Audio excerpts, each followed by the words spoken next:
While Donald Trump was busy charming Xi Jinping in the Great Hall of the People this week, the man standing 2 seats away from him was running an entirely different play with an entirely different psychology, and almost nobody is talking about it.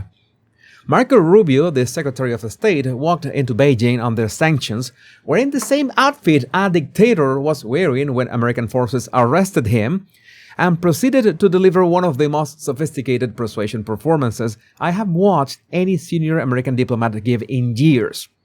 Start with the door he walked through. Marco Rubio has been sanctioned by China since 2020. Twice.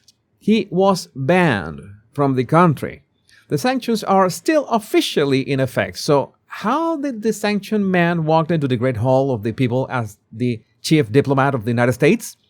Well, the Chinese government changed his name.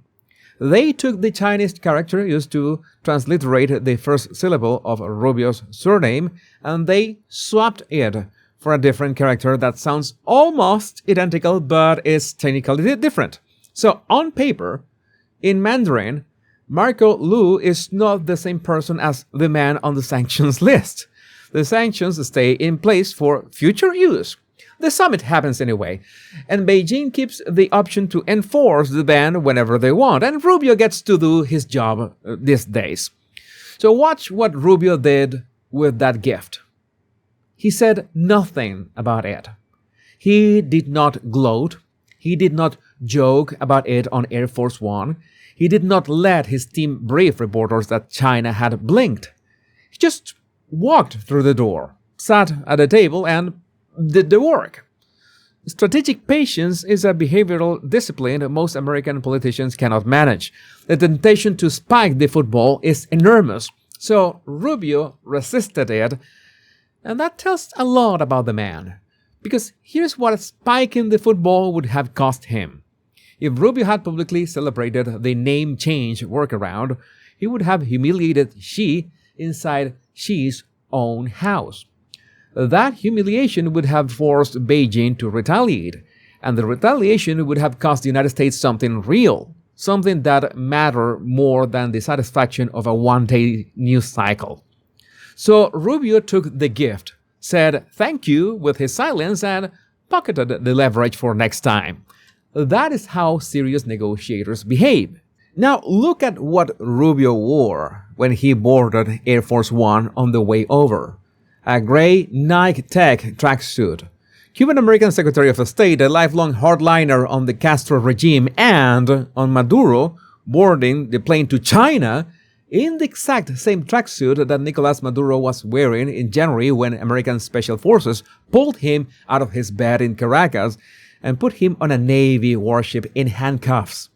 The White House Communications Director posted the picture on X with the caption, and I quote, Secretary Rubio rocking the Nike Tech Venezuela on Air Force One. When pressed about it later, Rubio denied any intention. He said it was just a comfortable tracksuit he happened to own. Yeah, sure, bro. He said the resemblance was a coincidence, but behavioral psychology has a principle here that it's worth knowing. When an outfit, a gesture, or a phrase carries 3 layers of plausible meaning at once, and the speaker chooses denial as the default response, the deniability is doing real work.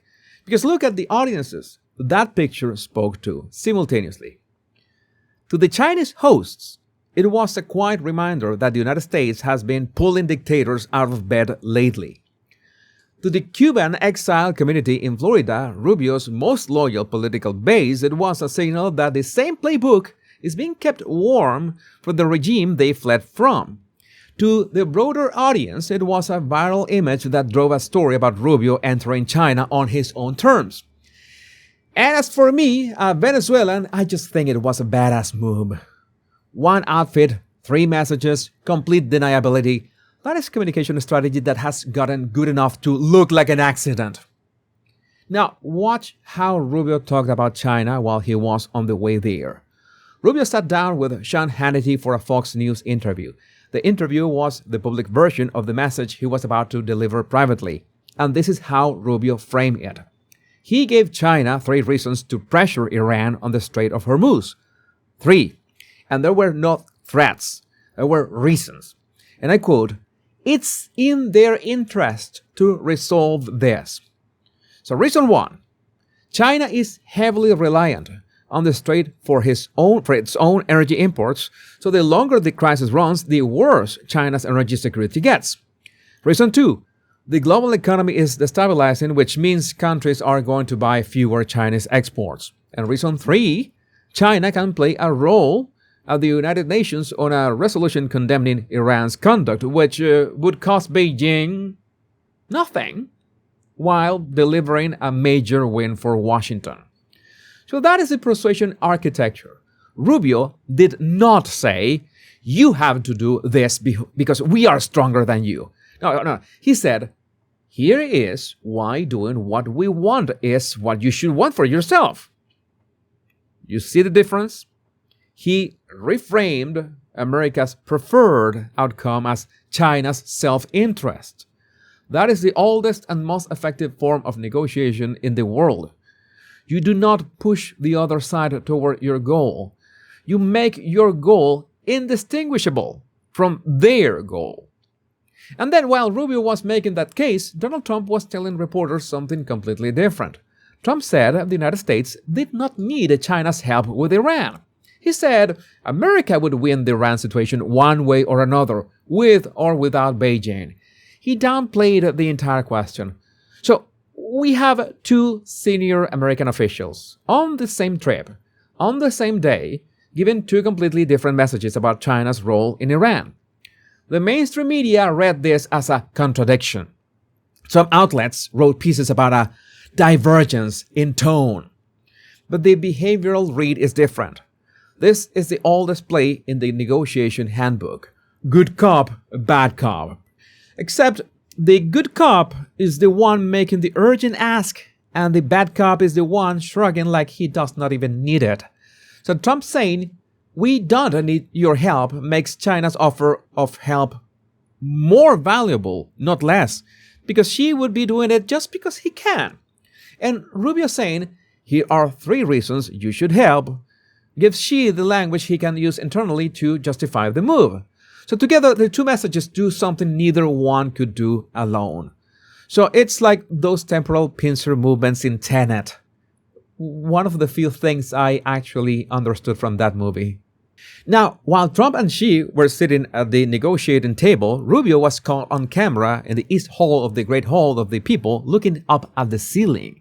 He was admiring it. He pointed out the patterns. He traced them with his finger. He turned to Pete Hegseth and gestured at the details. He gave a thumbs up. So the footage went viral inside China.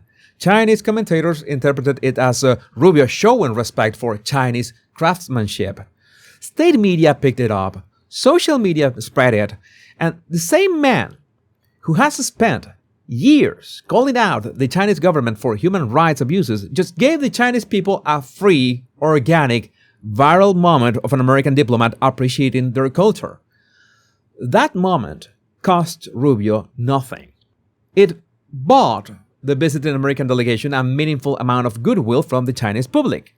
And some American observers saw the ceiling moment and called it small, beneath the dignity of a Secretary of State. But the opposite is true.